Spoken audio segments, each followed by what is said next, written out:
distinctive smoke trailing away from behind the PC-9 as Shane puts it in a right-hand turn. And just tell us a little bit about the technical detail of this aircraft, Alan.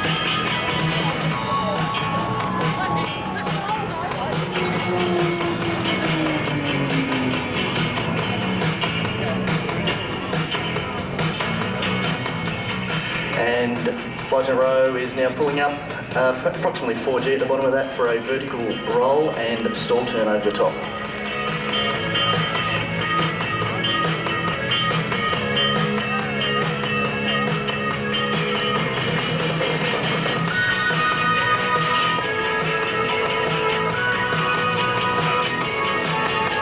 Really see that distinctive red and white livery made famous by the roulettes there as Shane brings it back up to the vertical again. Of course, this aircraft, a fantastic air. The aircraft we see today is identical in every way to what we train our pilots on the pilots course over at RAF Base Pearce in Western Australia. So there you go, kids. If you're lucky enough to get accepted, this is exactly the sort of aircraft you'll begin your ADF flying career in.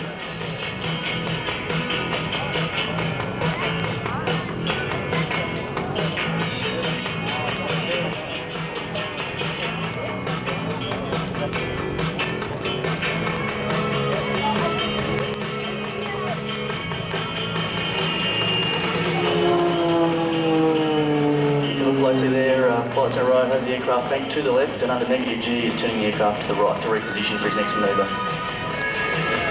Looks quite...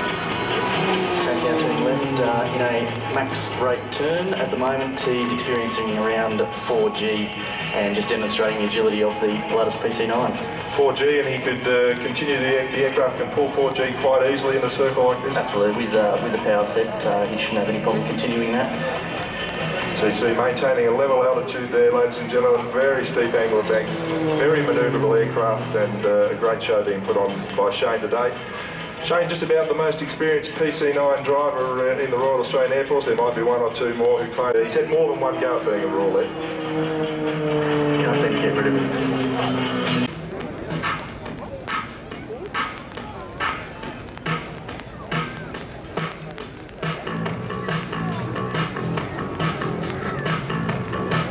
PC-9, of course, putting on quite a different show to some of those high-performance, unlimited aerobatic aircraft we saw before. Those are specifically designed to be doing aerobatics. As Alistair told you before, this aircraft is actually a training aircraft. It has a secondary role, of course, in aerobatics, but doing a fabulous job and really carving out a graceful display for us today. And the final approach, final manoeuvre rather, and mention just one more thing, these aircraft are also used for work with the fighters up at Williamtown. In the what role have they got up there, Alistair? They're part of the border control, and I think we should be seeing them displaying pretty shortly. Control, so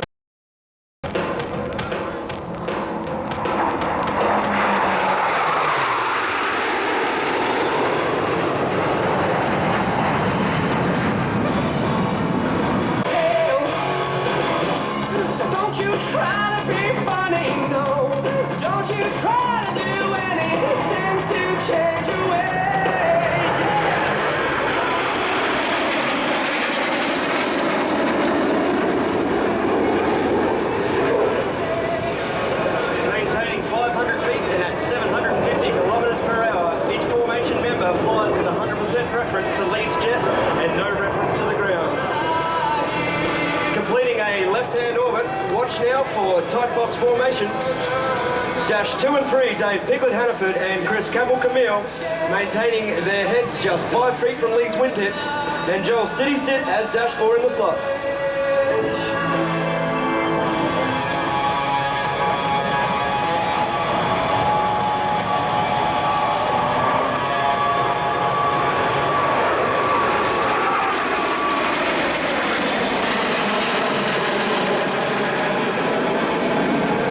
You'll see the condensation from their wingtips, called wingtip streamers. Slowing and deploying gear, half flap, extending, refueling probes and dropping the arrestor hook. Cameras at the ready for the 4-ship configured pass.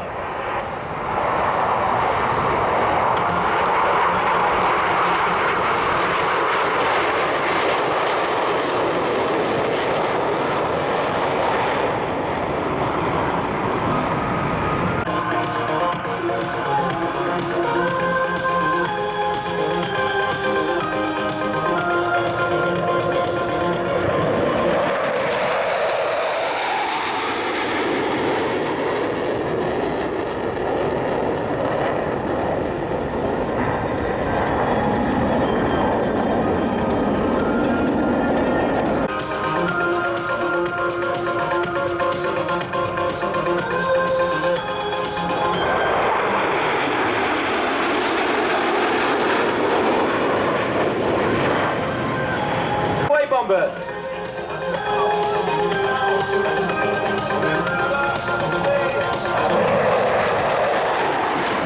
C-130 pilot. To your right, the C-130 from number 37 Squadron, a high-speed inbound to your right. This is your Royal Australian Air Force heavy lift.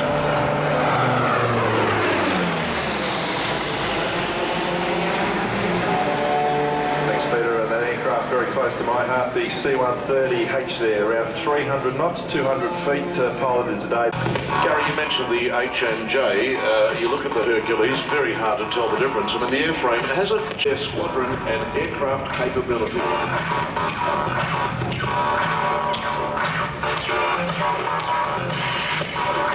Okay, folks, if you look to the right now, what we're going to see is a full stop landing. That is, Derek's going to bring the aircraft to a stop on the crowd. He's going to use reverse thrust from those engines and back up. Let's see what happens.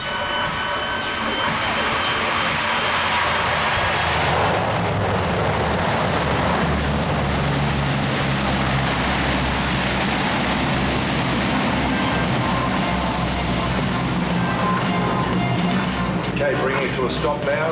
You see the rear of the aircraft, the ramp area has been lowered. You'll see a set of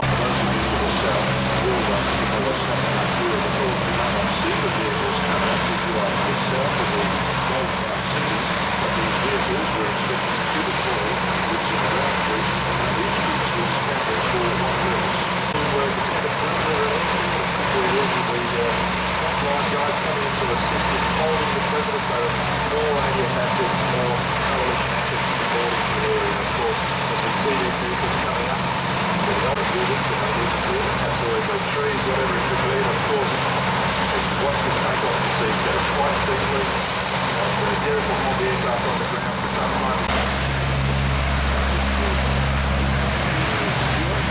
The troubles have now been opened on the C-130.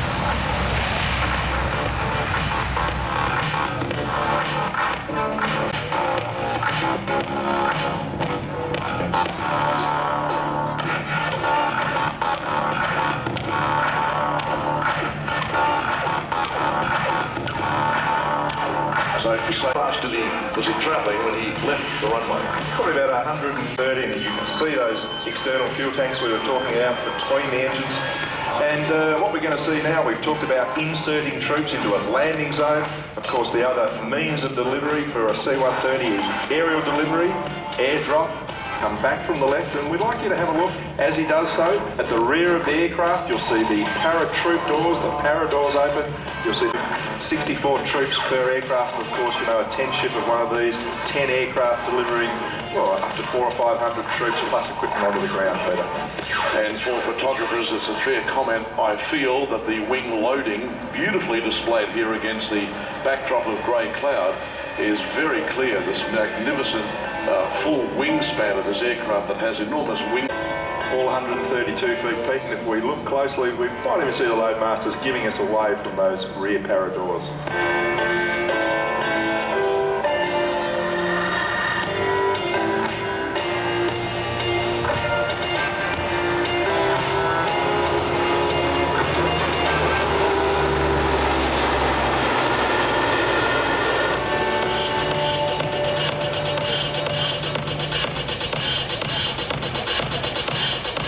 So climbing away again, and as you said, Peter, the Angus Houston was a former C-130 pilot. He came up through the pilot program just like hundreds of pilots have before him and since him, and risen to the heights of leading the Australian Defence Force.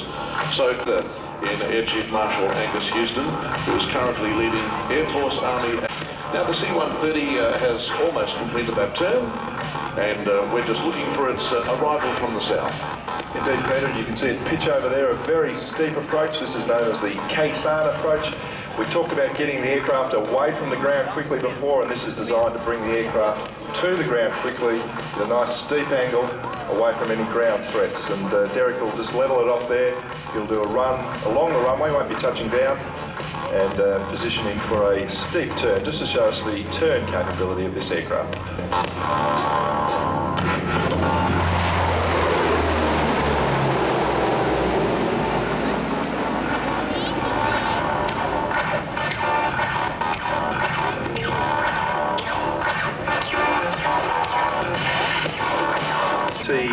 56 engines. He'll be repositioning for one more pass.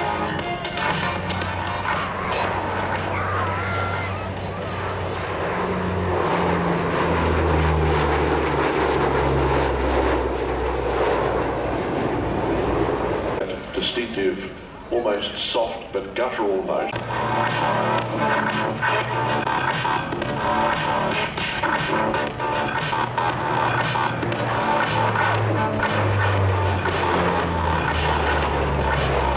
The Australian Defence Force heavy lift capability, C-130s, complemented of course by the C-17 Global.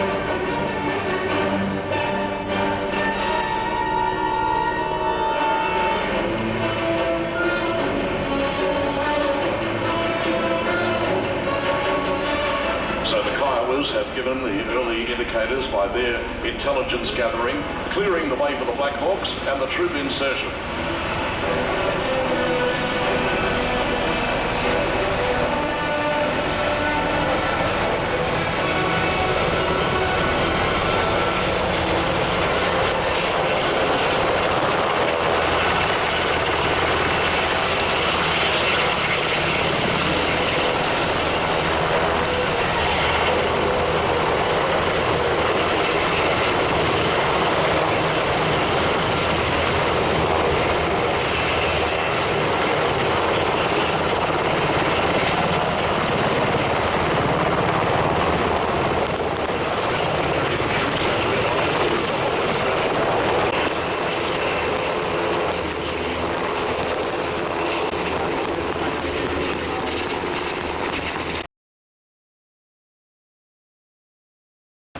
Cobra, ready update.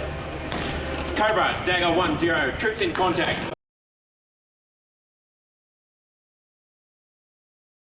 Western side of the runway.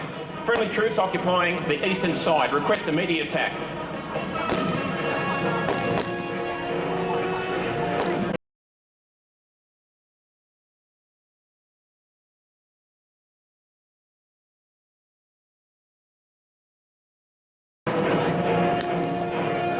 Tally target. Cobra 1 and 2, clear hot.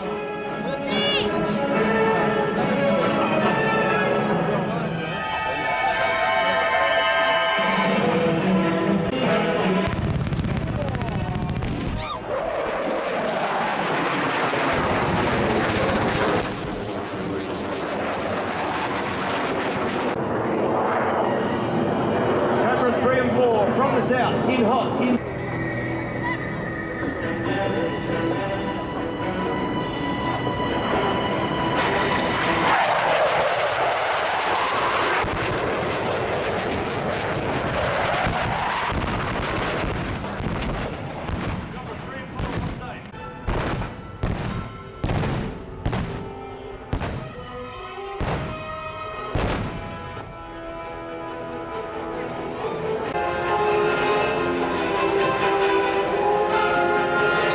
Dagger 1-0, request extraction, threat neutralised.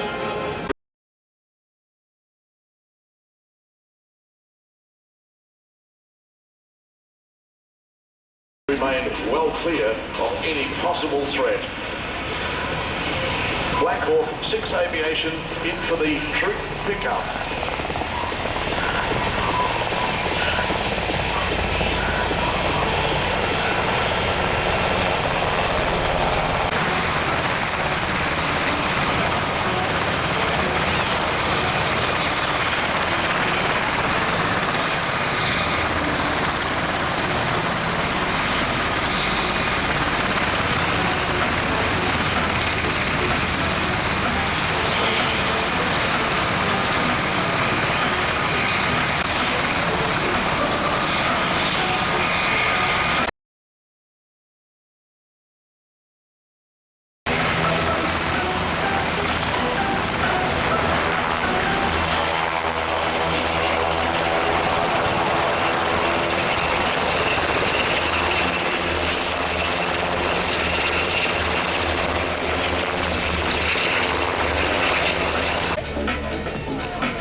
and gentlemen, because of this demonstration will be just as impressive as Major Briggs shows you what America's F-16 Fighting Falcon Team Fighting Falcon.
Ladies and gentlemen, from your left, Major Briggs in a triple aileron roll.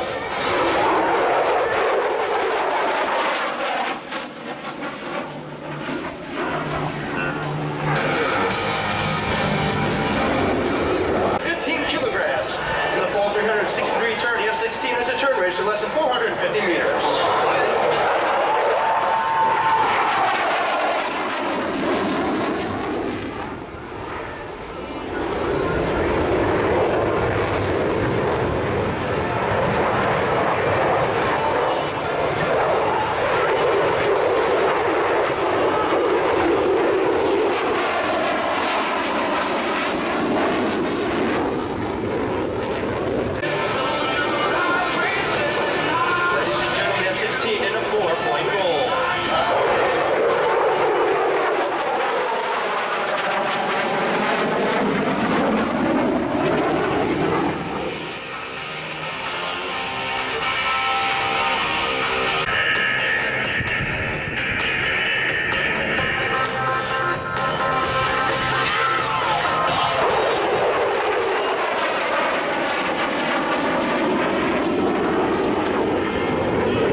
Nose high accelerating climb and apply full augmentation, demonstrating remarkable power and the muscle of the General Electric F-110-129 engine.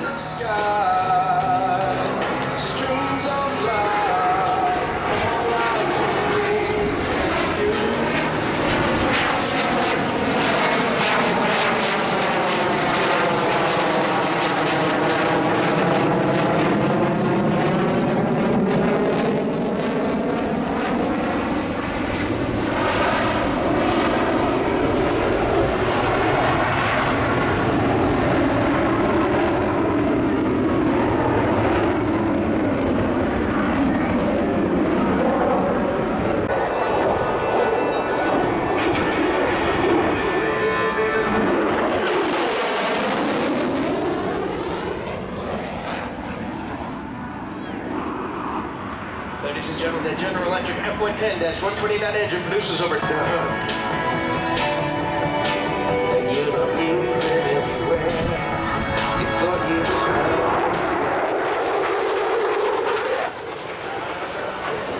Major Briggs and U.S. Pacific Air Force's F-16 demonstration team from a third to the downward leg of the landing pattern.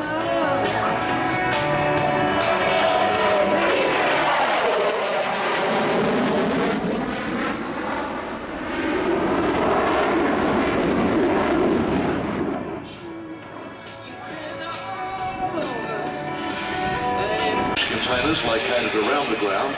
We know that does present some level of difficulty, particularly where it's wet underfoot, but if you can do the job to the best of your ability, that will also be appreciated. Randolph Aviation sunglasses currently supply the United States Air Force, as we were just talking about then.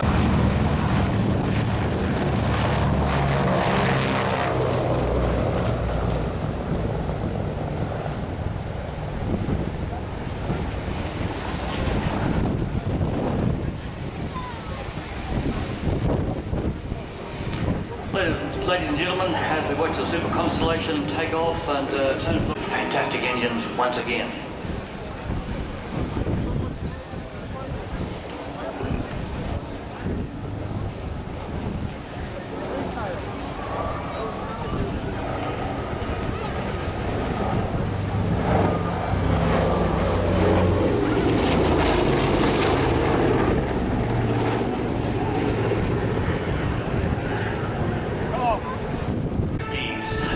Contemplating going to England, or perhaps the United Aircraft was one, or the Type was one of, I think, about 15 or 20 that Qantas had at the time, traversing the world, making it the first round the world flying service from Australia. Yes, that's correct. It was the total of the Kangaroo route. The aircraft, Qantas introduced the world's first around-the-world passenger service with the Super Connie.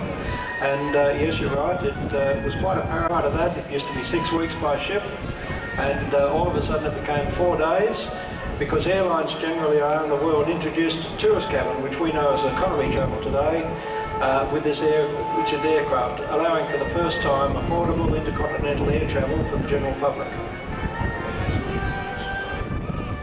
Now, ladies and gentlemen, the Super Connie is coming in from the north side, which is the right course, and as you see it go by, just appreciate the graceful lines of the Constellation. It's almost to me like it has been sculptured rather than manufactured. And if we compare this aircraft to the likes of the Boeings or Airbuses that we know today, this is just a graceful lady of the skies.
mission to that of a fighter.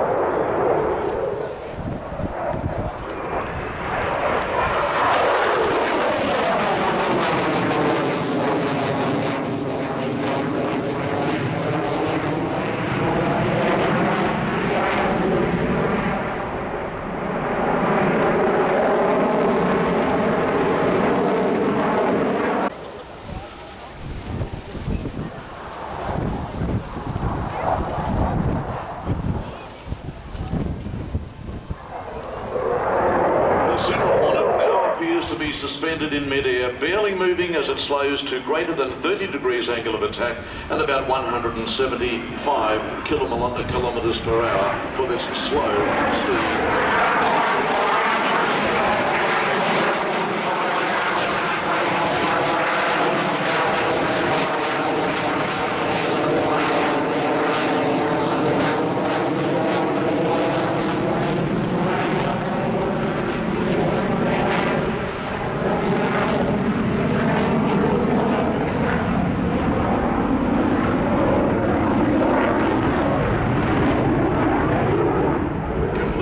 Slow speed pass. Cargo now accelerates to 800 plus kilometres per hour from another 5-inch photo pass.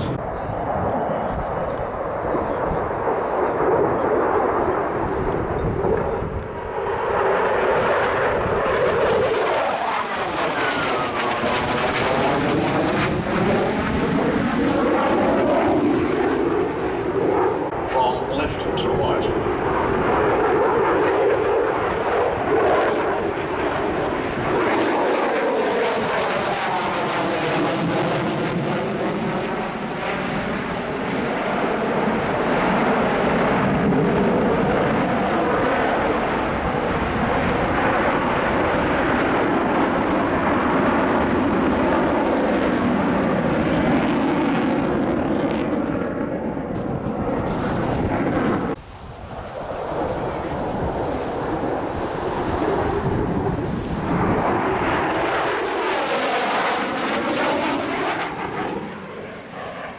Slow approach, watch carefully. This is quite amazing for an aircraft with such power and capability.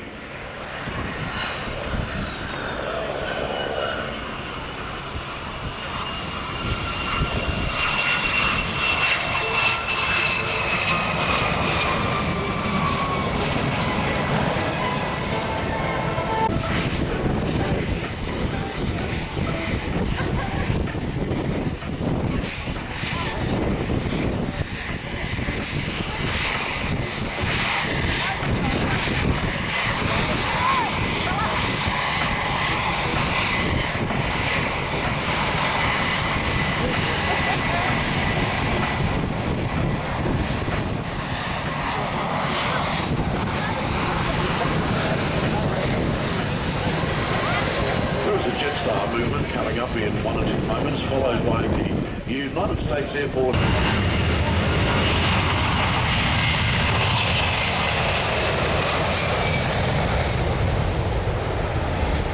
Ladies and gentlemen, pilot for today's demonstration is following. Captain Graham Powers, Tim Wright, below Master Technical Sergeant Kevin Follett, so environmentally friendly.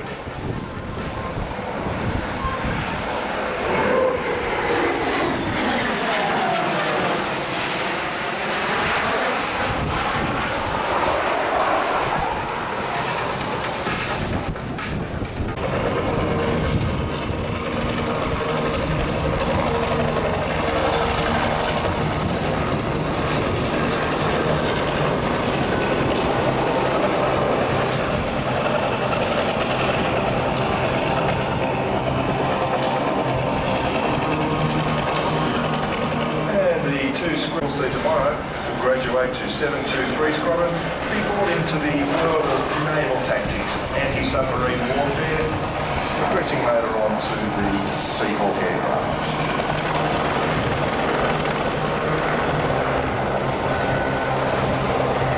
And while we're watching the two squirrels, the dancing squirrels, I'd love to call it Navy operations. Helicopters are all about. Most of the Australian Defence Force warships have at least one, possibly two aircraft based on them, and they're used for a multiplicity of purposes. This is supposed to be the lead-in training exercise, gearing up crew to be able to fly those heavier and bigger aircraft at a later time.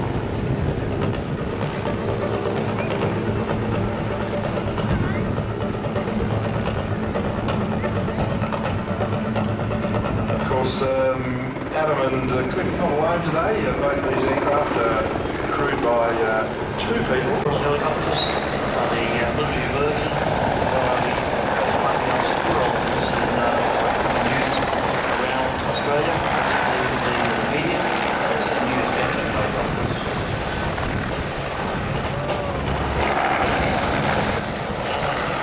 Gary, I believe one of the crew members, one of the pilots of these helicopters, had previously put in some solutions on it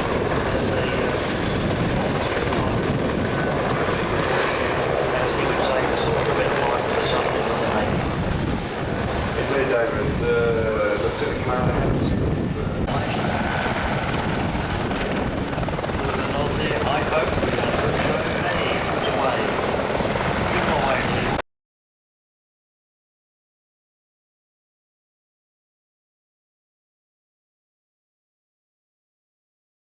thanks to the Taipans, as they like to be called, of 723 Squadron, HMAS Albatross.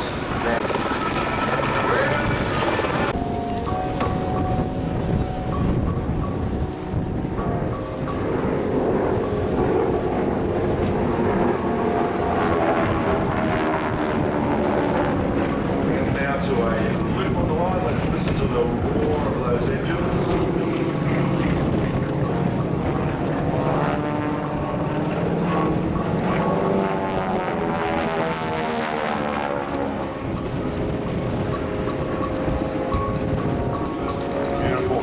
Flying there. It was the solo demonstration in between repositioning passes from the other three team members. And the Harvard or Texan, David, a famous aircraft for...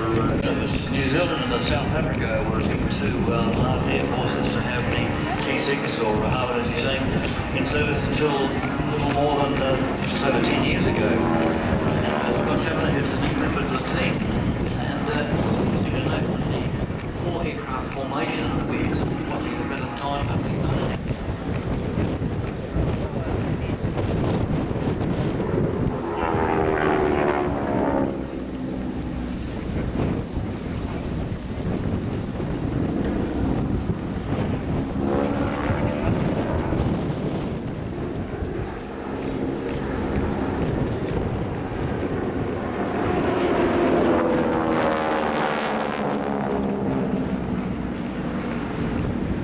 lead aircraft in today's formation, played by local identity, or certainly the local area identity, Dougie Hamilton, quite a famous aviator in his own right today. Yes, Doug's from North Victoria and a keen aircraft enthusiast, pilot, owner, farmer. He, of course, joined The Pacific and Europe conflict. We're going to see, if we look to the right now, the Snake Loop. These aircraft will follow each other around in a big loop. This is a hard maneuver. Let's watch the sunrise.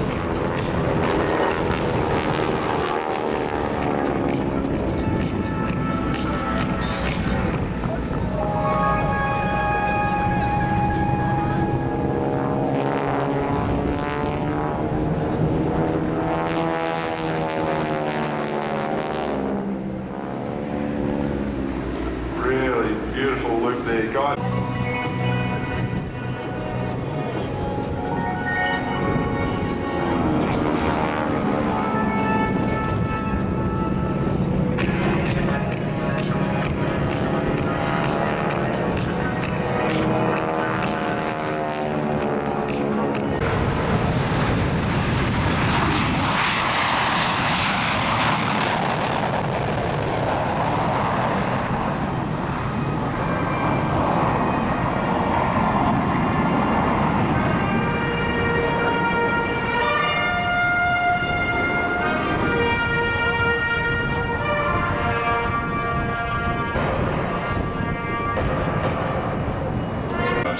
Your commentary in just 1 or 2 moments, but firstly from the left, a high-speed run by the F-111.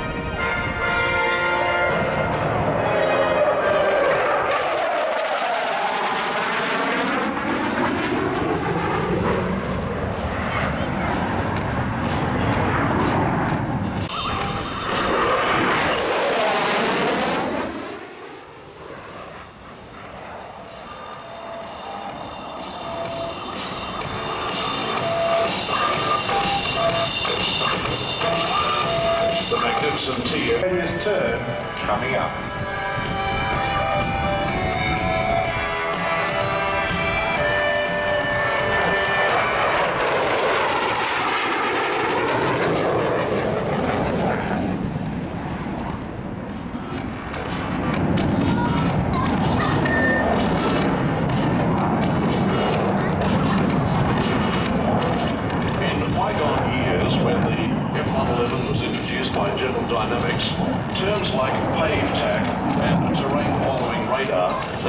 aircraft in all weather, 200 feet off the ground, in fact 100 feet off the ground at supersonic speed, was considered beyond space-age technology. The aircraft soon proved itself after an initial period of, well, getting over a few hurdles to get the technology dead right, but then ultimately it made its mark globally.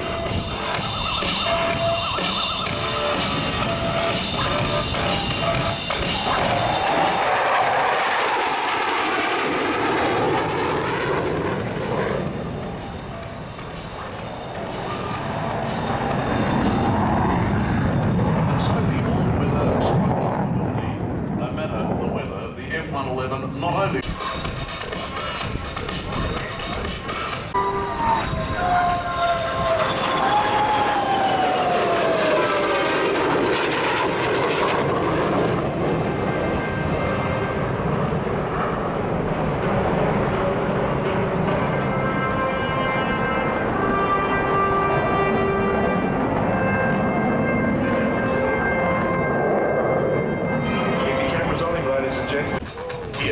the F-111, the aircraft that took us beyond 2000. Delivered in 1973, we are watching its final performance.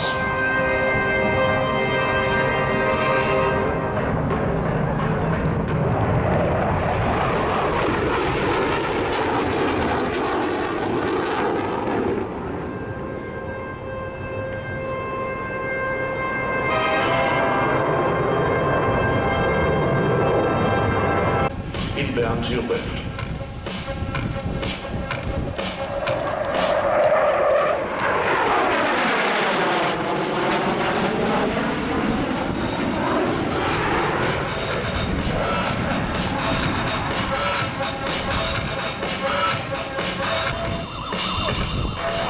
Wings forward.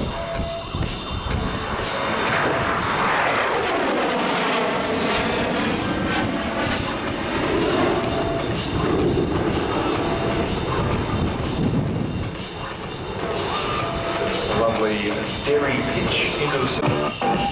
Okay folks, get those cameras ready. I can see the power coming up. We're going to get this overshoot.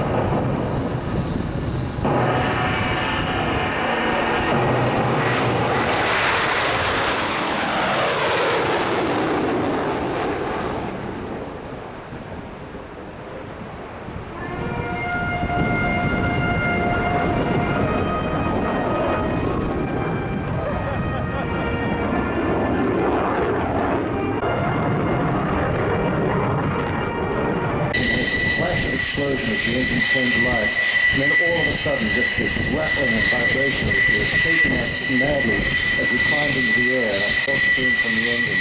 It was a terrific sight. It's one that I'll certainly always remember. Was it a moment of solitude within yourself, or was it something visually you could share with others and look into the eyes of your co-onboard members? You know, I've done exactly what you just said. As we climbed up through the upper atmosphere after we passed the more dangerous regions of the flight, where we know it's safe, I have actually not possibly be anyone doing anything more extraordinary at that particular moment than what we were doing right then. Well, let's talk about your extraordinary role. You're 4 times into space. What were your primary missions on the first occasion and the missions that followed? That's right, 4 missions. The first mission was a land flight because it was about a 10-day mission. We launched a couple of satellites as well. My next flight was somewhat more ambitious. That was a flight to the Russian Mir space station, and that was preceded by 12 months of training in Russia, essentially to become a cosmonaut. And once I completed the construction of the space station, which is in orbit right now, it's an ongoing project. I helped develop the collaboration that we had with the Russians to fly in space.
pitch up there. So lots of rudder as he pulled it off the runway. This aircraft has a maximum takeoff weight of around, well, 120,000 kilos, but of course in air show guys, nice and light, around 65,000 kilos, about half its normal weight today. So very impressive rather, as it popped off the runway. What we're going to see now is the other side to it. He's going to configure the aircraft for a slow flyby. So once again, another good photo opportunity.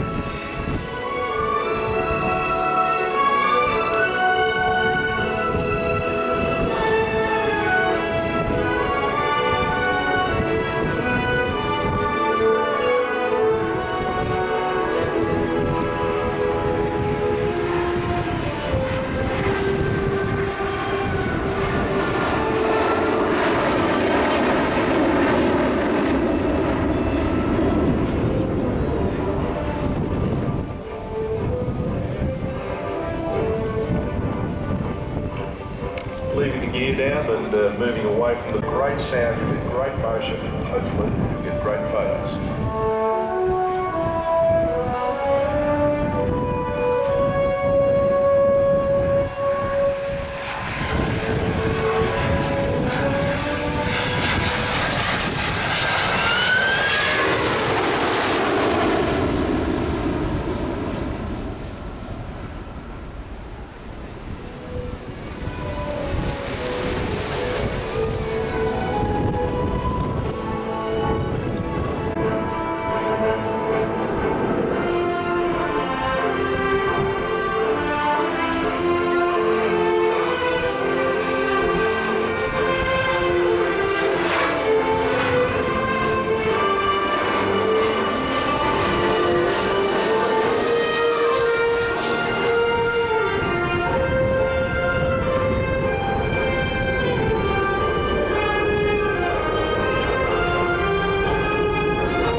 As we were saying earlier, for this final pass.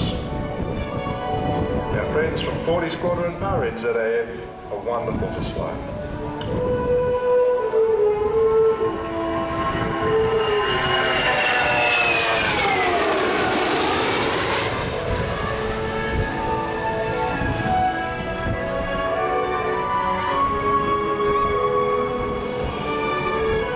So, from the land of the long white cloud, we thank the squadron and the ground team very much. I know they're listening to us on the ground. We've been getting a bit of feedback because the pilots have been on the line to us saying, we would like to meet air show attendees to sign autographs. Australia.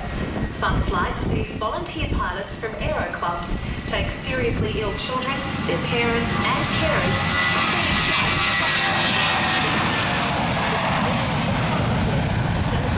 doing something for others, but most of all, it's about the smiles on the faces of the children.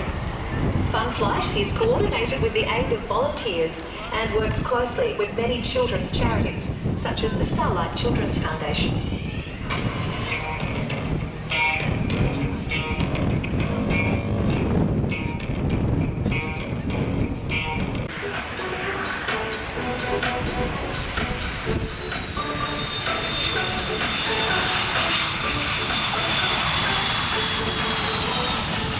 This week, Australian International Air Show, respected aviation writer Stuart Wilson launched his 59th book at...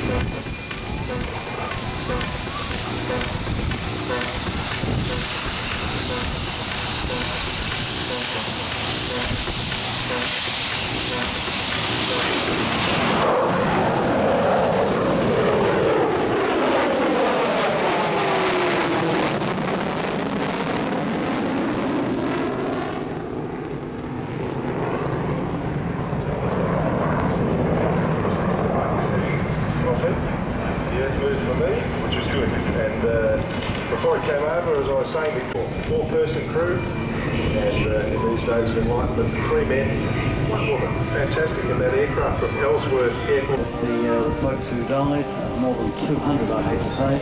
We've got a fantastic parade of the emergency service vehicles that's coming along the front of the flight line now. And all manner of vehicles are used, and both on the front line, and we're seeing not only the fire tankers, but all the support vehicles, I understand, were used to assist. Support of the emergency services on the day or over weeks of this tragic event. And this gives an opportunity to recognise both the volunteer and the career component of all the... Very important, not only the full-time firemen who were assisting in those fires, but of course the large number of volunteers also. But to your right, we have inbound, lickety-split, going very quick across the field, the B-1B Lancer. This is its second last pass at 500 knots.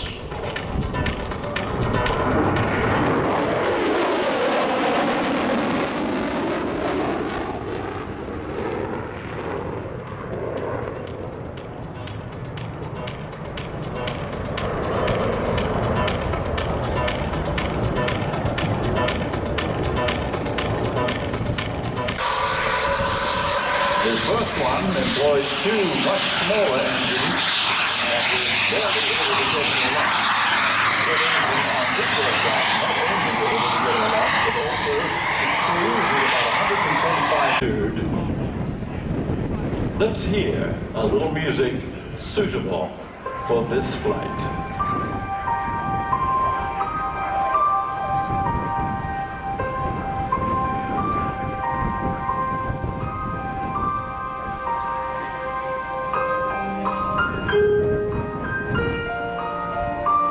And if you look high above you, ladies and gentlemen, and to your right, you will see Bob as he continues to climb toward the base of the clouds above us. And right now, ladies and gentlemen, directly above and in front of you, Bob Carlton in the Vertigo Airshow sailplane.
Notice the grace with which he flies, wings flexing under the loads imposed at 140 to 160 knots.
Cape Salto sailplane. Bob enters act.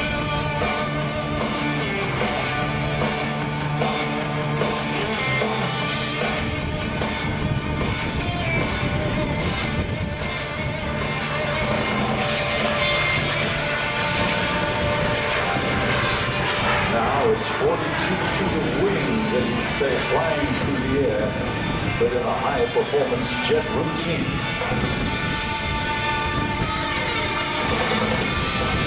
Describing a giant figure 8 lying on its side. That's the Octo Cubano, the Cuban 8, or the hockey team from Hawaii.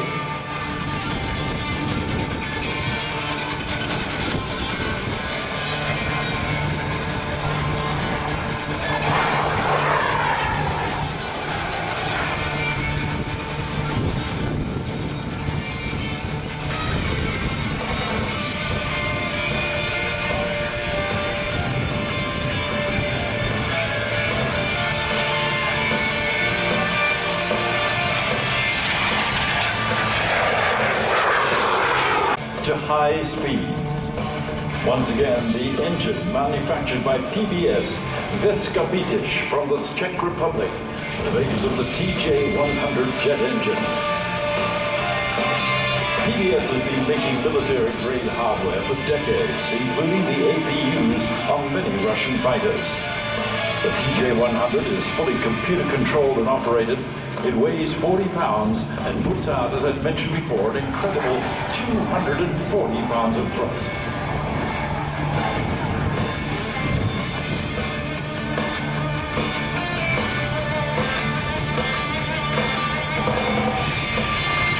Bob chasing the jackrabbits out there in the paddock as he whistles by at high speed.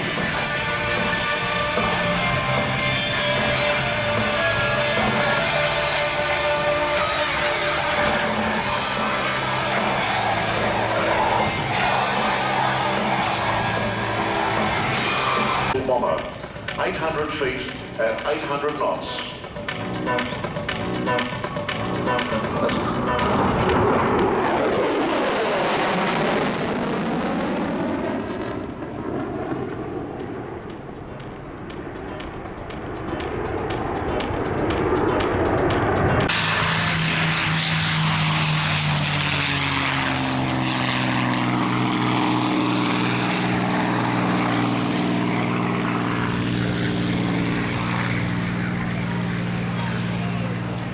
They really...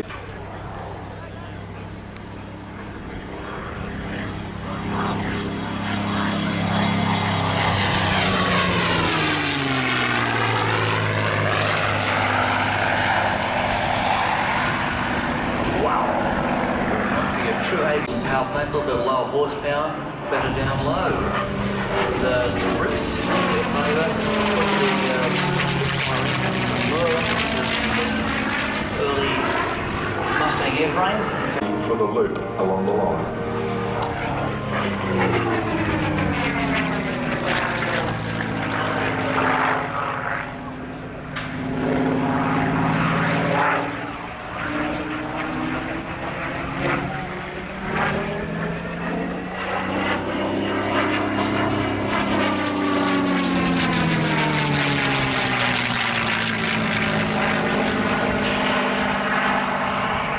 Really glorious sound, and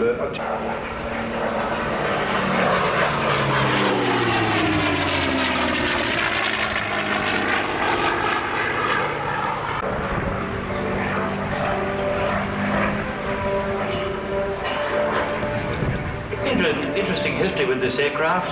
Built in 1948 for the Air Force by Commonwealth Aircraft Corporation, and it did little or no time in service before being put into storage. It was sold off. It was used as a civilian aircraft. Royal Australian Air Force and the greater city of Geelong. Waterfront Geelong is an award-winning redevelopment of the city's harbour precinct and has become a draw card for visitors and locals keen to soak up the restaurants.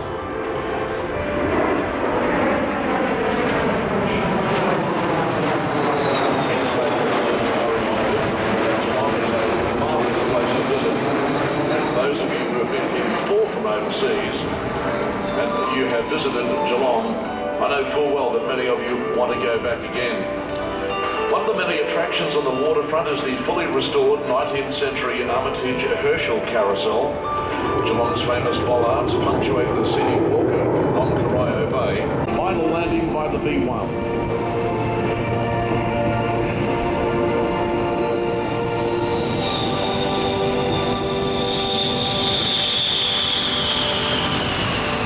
Accumulated in the Go Fast Jetpack International aircraft than all other jetpack pilots combined, which exits the two small nozzles on the back of his pack way up to supersonic speed. That will lift Eric and the jetpack high into the sky, as you'll be able to see. He's actually gone from the top of a 52-story building with the jetpack and made his way down toward the ground, supported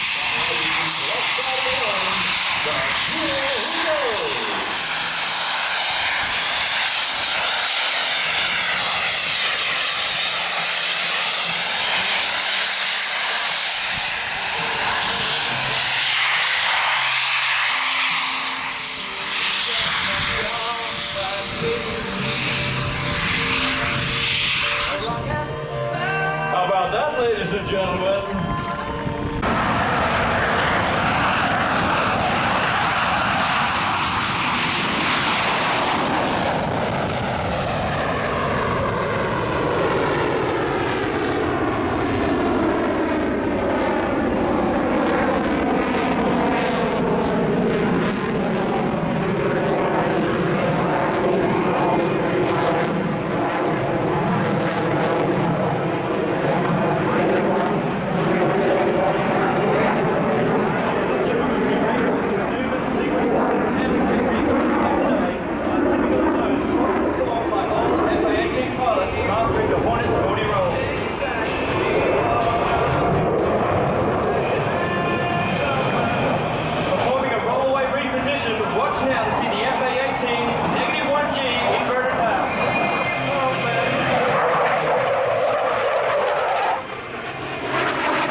inside of any turn circle, winning the fight.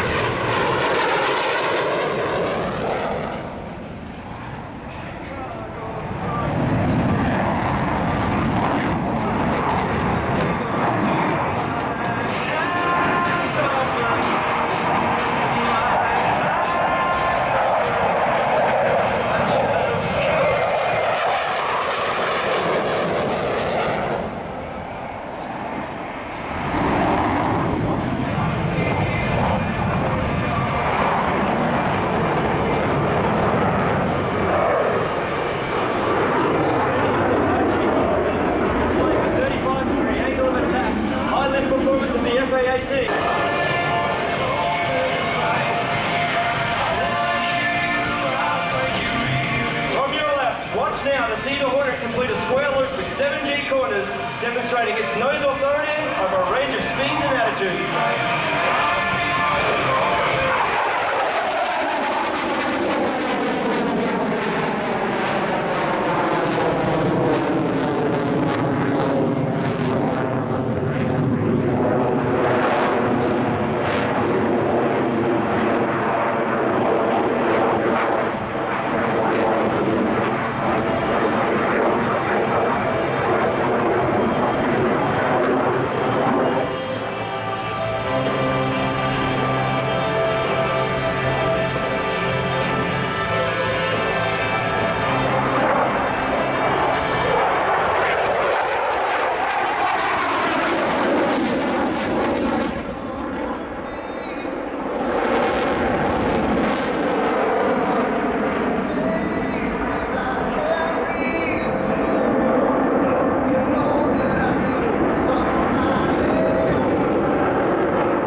land 20 knots to perform its signature high angle of attack, Cobra Path.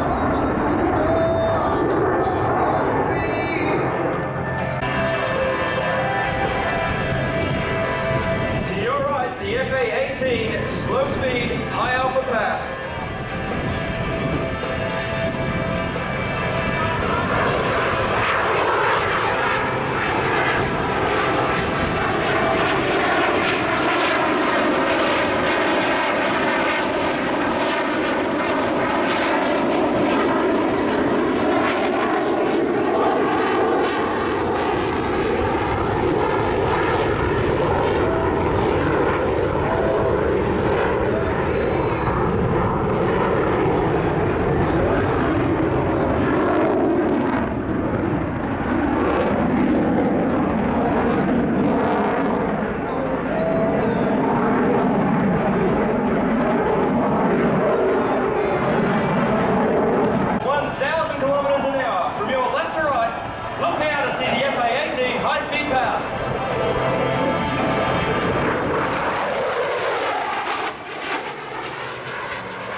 The F-18 Hornet configured path.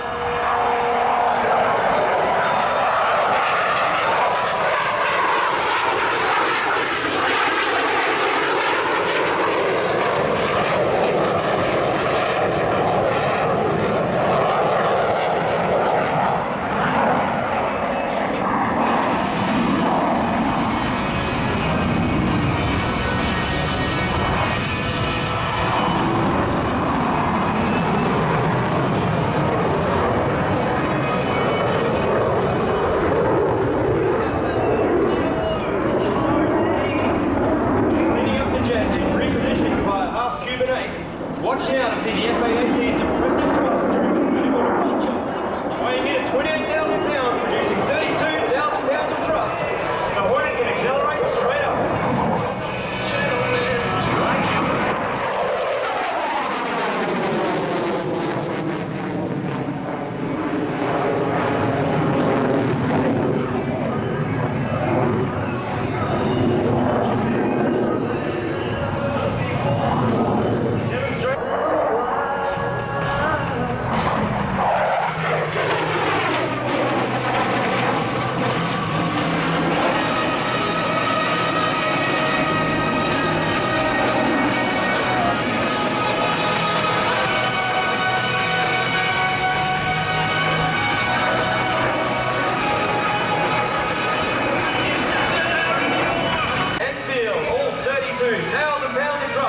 In the overshoot for a max performance, max afterburner circuit.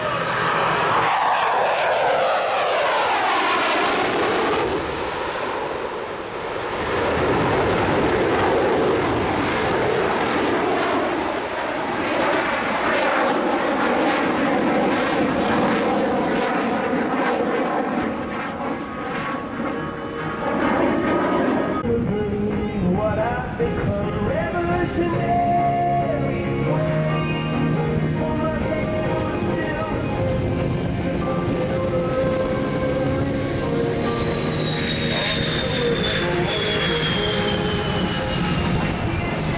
Absolutely brilliant clinical handling display today of this clinical interdiction frontline fighter. We hope you enjoyed that display and thank you for your attendance today.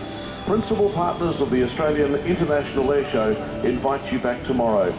Air Show, State Government of Victoria, Greater City of Geelong, Royal Australian Air Force and our major sponsors DB Schenker and Air Services Australia. Also tomorrow the career information session. Anyone who is interested in attending the careers information